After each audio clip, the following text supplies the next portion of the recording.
Сәлем әңгімесер тыңдарман. Менің арнама тіркеліп, ұнаған әңгімеңізге лүпіл басып, пікір қалдырып. Жаңадан шыққан бейнені алғашқылардың бірі болып тыңдау үшін қоңыраушаны басуды ұмытпаңыз. Көп рахмет. Жастайымнан әнге құмар болдым. Кез келген ән қосылса болды.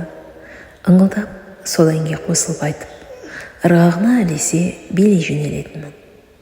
Бәлкім, ағамның ортасында өскендіктен болар, ер мінезді, қайтпас, қайсар, батыл болып өскенім. Бойымда қызға тән қылық жоқ, тұла бойым тұнып тұрған энергия. Билегенде жан тәніммен беріле билеймін. Жүрген ортамда үнемі күлкіге қарқ етіп жүремін. Менің биімді көрген адамның делебес қозып, менімен бірге билей жөнелетін. Өнер ордасына оқуға түсіп, атақты әнші болуды қаладым. Алайда әке-шешем, сен қыз баласың. Әнші болып іссапармен әр жерде бір жүріп, өміріңнің жартысын жолда өткізгеніңді қаламаймыз. Әйел болып, ардақты жар, аяулы ана болып, отбасы ошақ қасында отырғаныңды қалаймыз деп, мені мұғалімдікке оқуға түсірді. Өзге қалаға оқуға кеттім. Әкем мен анамның қалауына қарсы келгім келмей, өзім қаламасам да мұғалімдікте оқып жүрдім. Бірақ адам баласы жан сүйіп қалаған іспен айналыспаса болмайды екен. Ән айтпасам тұншыға бастаймын. Денем ауырлап, өздеріме өзім сыймай кетсем. Құрбыларыммен бірге караокеге барып ән айтып, жаным рахаттанып қалатын.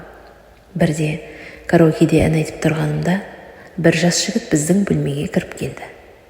Жан тәніммен ән айтып тұрған мен, ол кісіні мүлдем байқамаған едім. Ән біткен сәтте қол соғып, қошемет көрсеткенде таңданып қалдым. Қарындас, сіздің даусыңыз өте керемет екен. Тыңдаған адамның құлағының құршын қандырады. Әнді жаныңызбен сезініп айтып тұрғаныңызды байқадым. Кәсіби әншілерден еш кем емес. Көп рахмет, бірақ сізді танымадым. Сіз кімсіз? Мен продюсермін.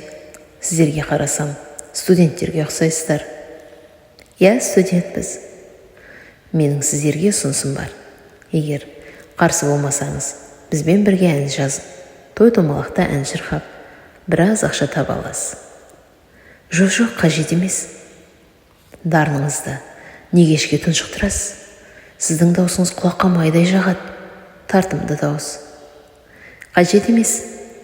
Мынау менің визиткам.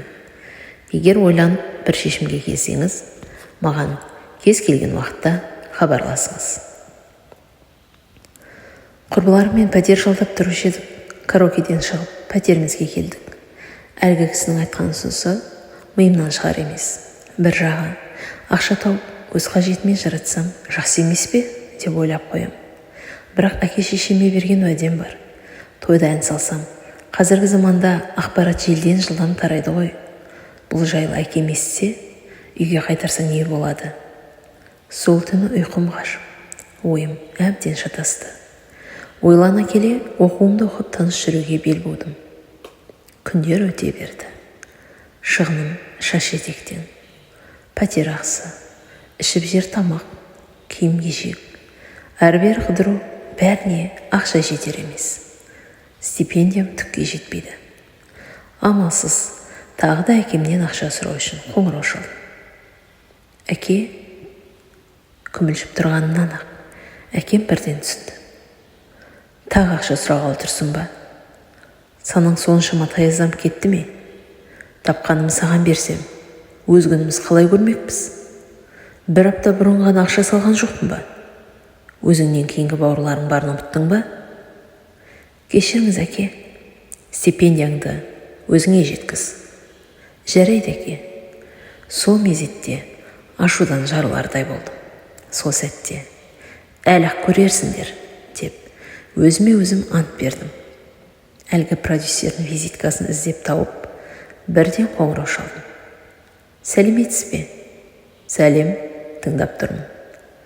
Өткен жолы караокеде кездесіп едік, ән жазғызайық деп едіңіз. Иә, есіме түстің. Ойланып бір шешімге келдің бе? Сол үшін хабарласып тұрғанымды біліп тұрсыз ғой. Тамаша. Ендеше саған қазір мекен жайды жіберем. Сол жерге келсең, бірге ән жазамыз. Жарайды. Айтылған мекен жайға барып, продюсермен бірге той әндерін тыңдап, бірге ән жаздық. Көңіл күйім керемет. Өз әндеріме өзім билеп, мәз болып жүрдім. Тойға шақырту түссе, өзім хабарласам деген продюсерден қоңырау күтіп, телефонымды жанынан бір ел тастамай жүрдім. 3 күннен соң продюсердің хабарласып жатқанын көріп, жүрегім атқылап, аузымнан шығып кете жаздады. Сәлем, қуана берсек болады. Алғашқы тапсырыс түсті. Түстен кейін студияға кел. Сол жерден бірден тойға барамыз. Жарайды, сізге көп рахмет. Боянып, әрленіп студияға бардым. Маған әдемі көйлек берді. Сәнденіп алып тойға кеттік. Алдын ала жазылған ән қосылып тұрғаны маған онша ұнай қоймады. Өтірік ауыз жыбырлатып тұрғаннан, әнді жүрекпен сезініп, бар ынтамен айтып, билеп, терлеп тепшіп тұрған 1000 есе артығырақ екен. Көпшіліктің алдында қобалжып, сөзін ұмытып қалуым, шаршап, ентігіп қаласың деп, жанды дауыста ән айтуға продюсер рұқсат бермеді. Бірте-бірте етім үйренді. Солай табыс тауып жүрдім. Продюсер биші қыздар қоссақ керемет болатынын айтты. Солай жанымдағы құрбыларыммен 4 қыздан тұратын би тобын құрдық. Бәріміз мәзбіз. Өз ақшамыз қалтамызда. Сөздің ашығы керек. Кейде биші қыздарымыз тым ерсі, ашық-шашық кимегені рас. Бұралаңдап билегендері де жұрт назарын аударады. Ұзын құлақ арқылы әкем бұл жүрісімнен хабардар болыпты. Қоңырау соғып, бар даусымен ұрса жөнелді. Мен сені не үшін жібердім? Той-тойлап, секеңдеп, билеп жүрсін деп пе? Әке, маған бұл жұмысым ұнайды. Әрі өзімнің қажетімді өзім тауып жүрсем, мұның несі жаман? Қызым, мен тыңдап ал. Егер бұлай жалғастыратын болсаң, үйге қайтып, оқуды дамытасың. Әке, мені білесің ғой? Ашуым шықса, бәрін қырып жоятынымды білесің. Егер тағы тойға шығар болсаң, сені тауып алып, шашыңнан сүйреп, үйге алып қайтам. Ұқтың ба? Иә, жарайды. Сол күннен бастап ән айтуға шықпай қойдым. Продюсерім қайта-қайта қоңырау шалып, тоқтамауым сұрайды. Ал мен болсам, әкемнің ашуынан қорқып жүрдім. Солай 2 апта өтті. Әр күн сайын қураған гүл құсап, жанарым солып, өмірде ешбір қызық қалмағандай беймәлім күйде жүрдім. Телефоныма бөтен нөмірден қайта-қайта қоңырау шалып, мазамды алып қояр емес. Тұтқаны көтердім. Сәлеметсіз бе? Сіз кімсіз? Мен сіздің тойымда ән айтқаныңыз қалаймын. Мен тойда ән айтпаймын. Тоқтаңызшы, тұтқаны қоймаңыз. Мен сіздің қызмет ақыңыздың ақшасын 2 есе төлеймін. Жоқ, бара алмаймын. 3 есе берсемше? Ойланып, бір хабарын айтсаңыз. Жарайды, өзім хабарласам. Көп ақша кім-кімді болса да қызықтырар анық. Бір тойға шыққаннан бірнеше тойдың ақшасын алсам, жақсы емес пе? Ойымда тек ақша жауап алды. Бірден продюсеріме қоңырау шалып, бұл жайлы айтып едім. Ол кісі де қуана ұсынысты қабылдады. Әлгі әйелге қоңырау шалып, баратынымды айтып келісім жасадық.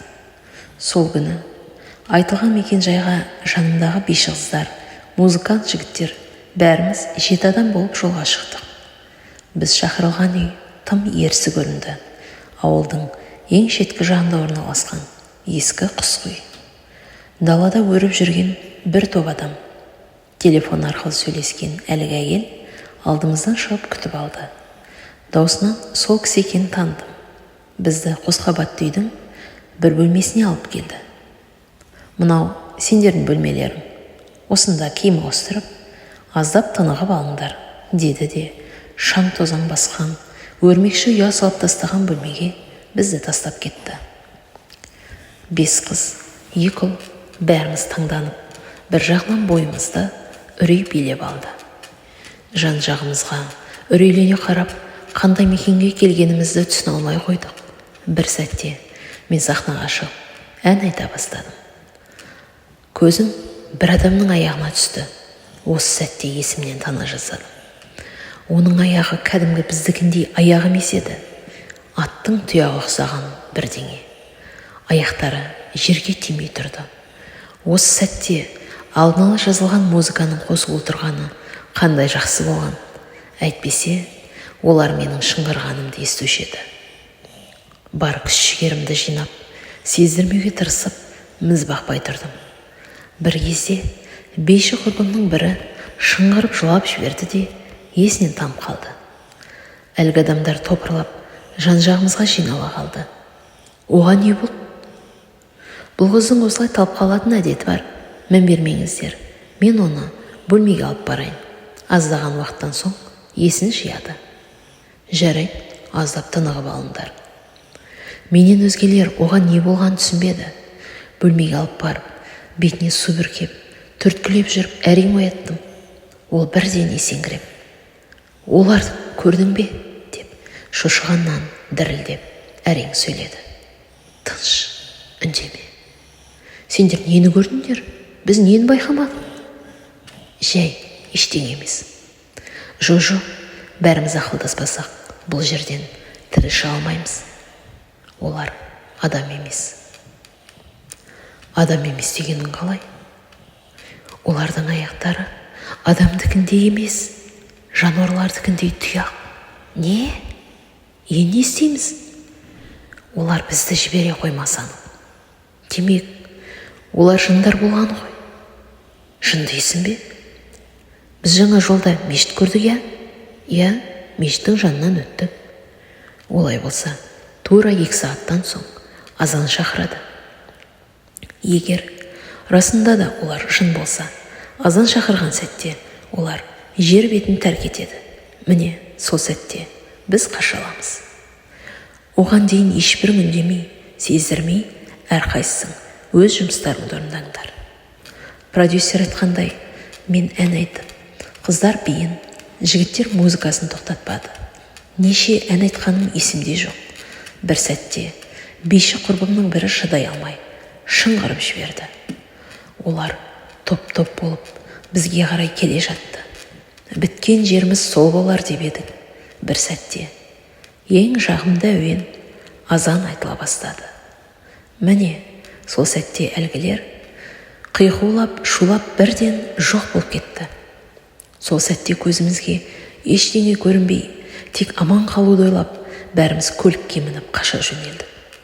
Біраз жер жүрген соң алдымыздан бір қарт кісі шықты.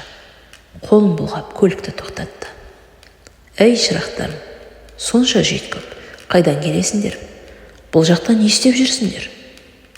Бізді тойға ән айтуға шақырып еді. Кімнің үйінен қайттыңдар?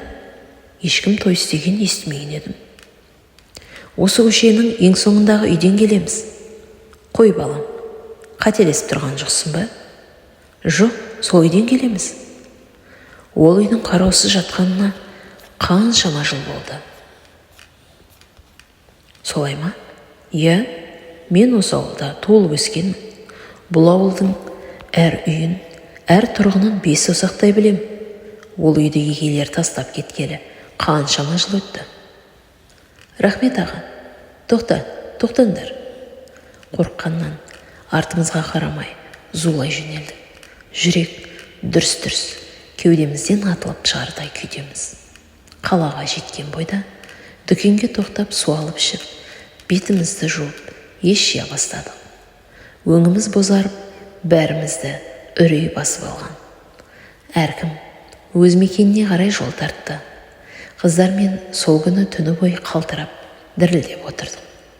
Ұйықтауға қорқып, бойымыздағы үрейден құтылу үшін интернет ақтарып, сүре, дұғаларды тоқтаусыз айта бердік. Сол сәтте жындардың тойында. Осы жерден аман шықсам, ән айтуды қоям деп ант етіп едім. Сол сөзімде тұрып, ән айтуды тоқтаттым. Бар ойымды оқуға арнап, 5 уақыт намазға жығылдым. Аллаға шүкір, бойым жеңілдеп, үрейден құтыла бастадым. білікті маман иесі болып, ауылыма оралдым. Әкем мен анам да риза, бірақ олар қызының жындардың тойында ән салып барып тәубесіне келгеннен бейхабар еді.